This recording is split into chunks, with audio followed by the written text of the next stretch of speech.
At first, I kept finding the pages as if by accident. The book I couldn't remember was either a terrible and true prophecy or an act of creation that had rewritten the world. I began to hunt the pages feverishly, for they held the answer to the mystery. With it, I could save myself. With it, I could save Alice. I stepped into the gas station's garage. It was dark and quiet. The place was a mess. It looked like someone trashed the place or that there'd been some kind of fight. Light spilled into the room through an open door at the back, and I made my way toward it. Without any warning, I was blinded by a bright light. An old portable TV on the shelf had come alive by itself.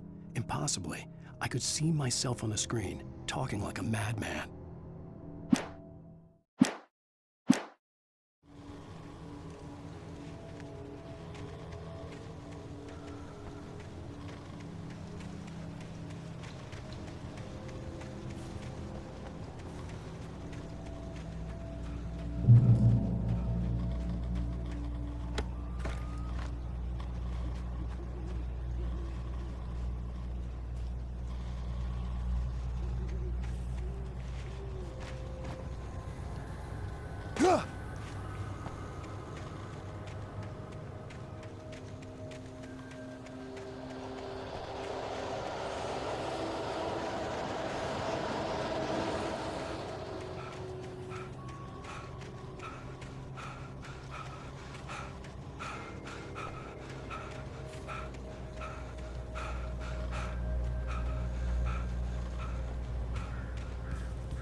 The cabin on Cauldron Lake?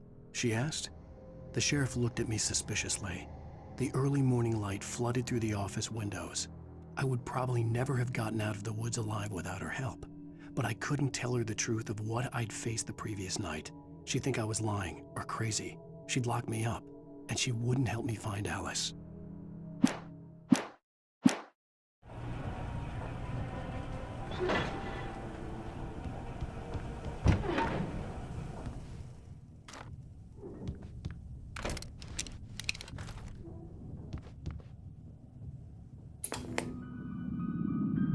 Science. It bestows immortality on those who advance it to elevate all of mankind. Newton, Einstein, Sagan, princes among men. But the price for such a legacy is steep indeed. In Night Springs. Tonight's episode, a quantum suicide. If our lives are already written, it would take a courageous man to change the script. Having called a press conference, Dr. Barclay Colvin is about to demonstrate that very courage. Ladies and gentlemen of the press, I am Dr. Barclay Colvin, and I'm glad so many of you could join me here at the Moorcock Institute. Tonight, I'm going to give a practical demonstration of the many worlds interpretation. As you can see, this is a loaded 9mm pistol. It shall be part of a thought experiment. And now, a real experiment, known as a quantum suicide. Did he say suicide? Is that a real gun? He's kidding, right? Please, stay calm. There is no risk. Observe what occurs when I place the weapon against my own forehead. Now, you might think this round is merely a dud. Not so.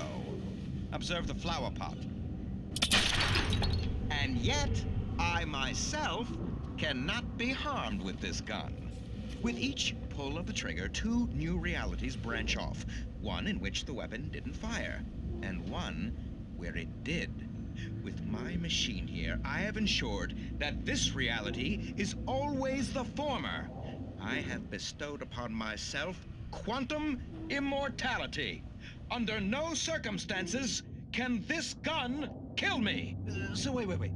What you're saying is that every time you pull the trigger, in another reality, you die? Yes, of course, but that's completely trivial. There's an infinite number of things that could happen at any moment, and they always do happen somewhere. The point is, this one thing did not happen here. You're insane, Colvin. Insane? Insane? Hey, was this thing supposed to be plugged in? I stumbled on it. You fools! Gaze upon quantum immortality.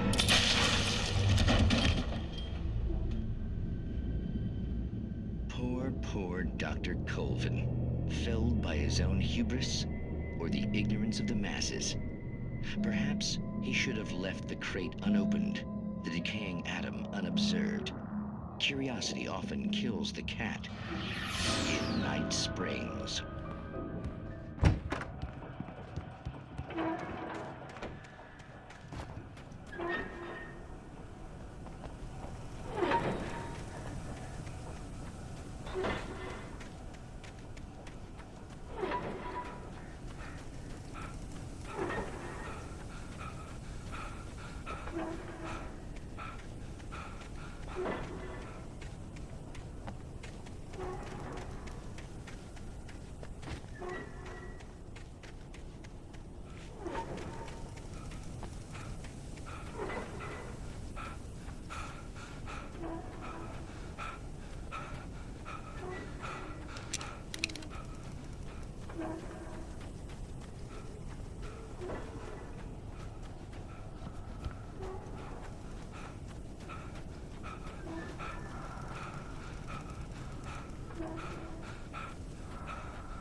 Stucky's body vanished, leaving behind only a lifetime of nightmares to come, assuming I'd reached the lights of the gas station alive.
I recognized the parade float I had seen in Bright Falls when I first arrived with Alice.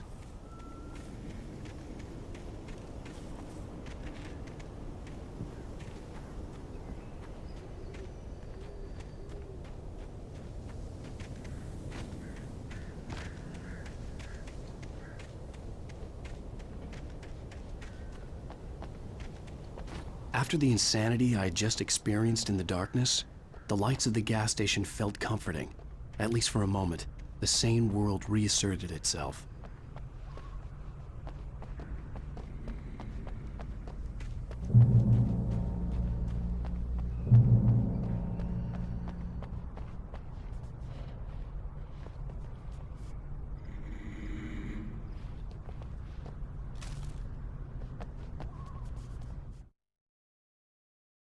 Stucky spat on the garage floor and tried to shake the cobwebs from his head. Ever since the couple never showed to pick up the keys, things had been fuzzy. Something, a feeling caught his attention. Stucky looked up and stared as his brain tried in vain to process the horror before him. He stumbled back, knocking over a can of oil. A black pool spread across the floor while he struggled for a brief moment, then let go as the unrelenting darkness engulfed him.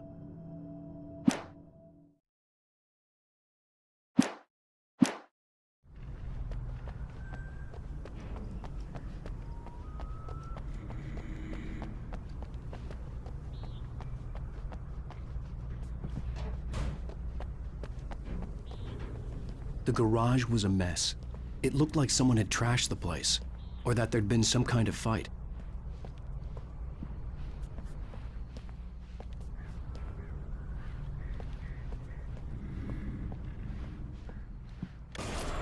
I'll write. I'll keep writing. Outside, there's only darkness. Outside the cabin, outside the story, there's only darkness. I can feel her presence in the dark. Just now, I could smell her perfume in the room. I'll reach her. I'll fix it up. I'll bring her back. The story will come true. If I stop, she's lost. I don't believe this. It'd been me on the TV, talking crazy. Was I losing my mind?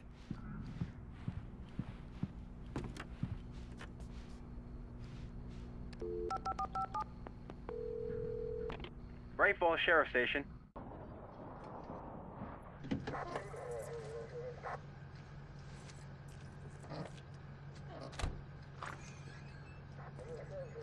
Oh, thank God, Sheriff. Sheriff Sarah Breaker. You are... I'm Alan Wake, but listen, I was in a car crash. My wife, Alice, she's missing. Calm down, Mr. Wake. We were staying in a cabin on the island, on Cauldron Lake. There's no island on Cauldron Lake, not since the big eruption in the 70s. Please, I can take you there, okay? You look like you've taken a pretty bad knock to the head. Are you okay? Listen. We'll figure this out. Please get in the car. We'll swing by the lake and then we'll go to the station, okay? Mr. Wake, have you seen Stucky, the guy who owns this place? I realized I couldn't tell her what had happened in the forest. She wouldn't have believed me. And then she wouldn't have helped me with Alice.